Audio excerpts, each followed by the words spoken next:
Hi, this is Jacob Haller with another bonus episode.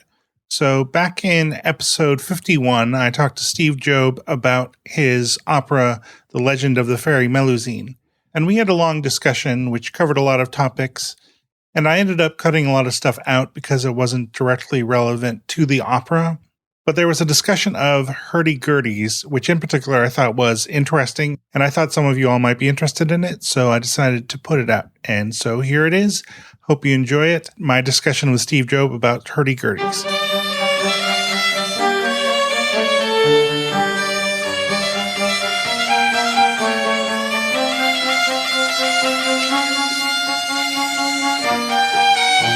Maybe we should describe what a hurdy-gurdy is for people who... It's true, yes. Well, hurdy-gurdy means raise a ruckus in Gaelic. So in a generic kind of way, it refers to the fact that it's this ridiculous, noisy instrument. The French describe it as vielle à roue, wheel fiddle. And I actually prefer that name, referring to the fiddle violin aspect of it. I think of it as a mechanical violin, or with the large-scale instruments, it's like a mechanical string bass, where you turn a crank and it turns a wheel that's set into the face of the instrument, and the wheel takes the place of the bow. The wheel actually vibrates the strings. And usually you have 2 and 3 different functions.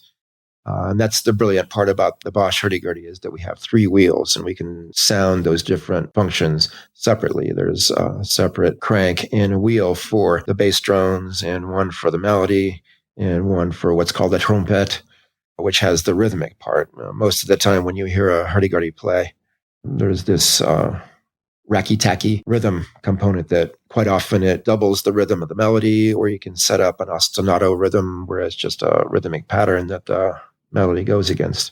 And that's the real art of the instrument. It's the textbook instrument where it's all on the wrist, to get the trompette to work, is this particular swing of the wrist that creates that effect. And it creates what I call an atavistic surge.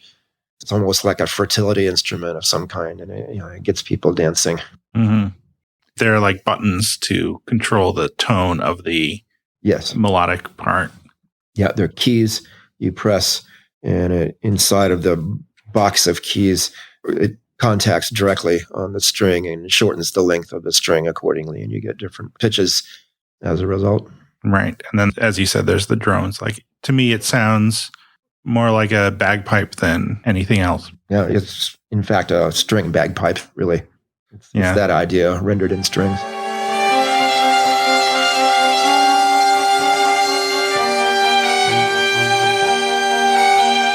Well, in this, you've got the kind of giant hurdy-gurdy. Yeah, there's 2 different large-scale hurdy-gurdies.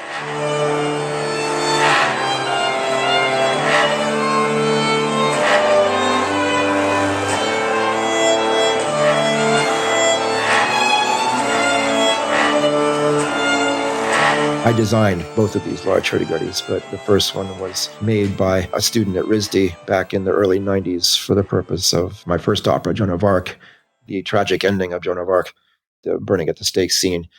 That mood was partly created through use of this drone machine with really just one crank, one wheel that vibrates a set of string bass strings, and it creates this great horrific sound. But it can also be civilized. It can be brought indoors and utilized as part of a chamber music setting. Most recently, I've been using just 2 gut strings tuned in an octave, so it can be a gentle sound as well. But the Bosch hurdy-gurdy, beginning in the early aughts, I started working on the design of it. It took 2 different luthiers, 2 different artists to create it. Jeremy Woodward made the body of the instrument. And then Daniel Tano, who's a great player of the hurdy-gurdy and also a prominent maker of hurdy-gurdies, finished the instrument and made it into a real hurdy-gurdy right around 2006. And it took, seriously, 6, 7, 8 years of working on it to refine it and experiment and try different strings and different tunings to get it to sound the way it sounds now, which is finally it's clear and resonant and in tune, and it can be played in tune. And I'm lucky to have Chris Sadlers and Rochelle Rosenkrantz fall in love with the instrument, and I can now depend on them to maintain and play the instrument in concert. It's a great thing, and I'm so grateful for that. It's a real piece of luck.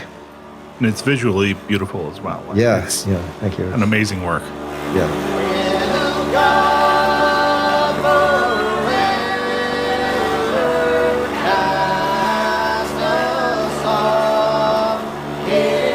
So that's the bonus episode. I hope you enjoyed it. I have links to the Steve Jobe compositions that I excerpted in this episode in the show description. So if you go into whatever you're using to listen to this, in the description, you'll find links to Steve's website and to videos of those compositions. And so thanks for listening and have a good day.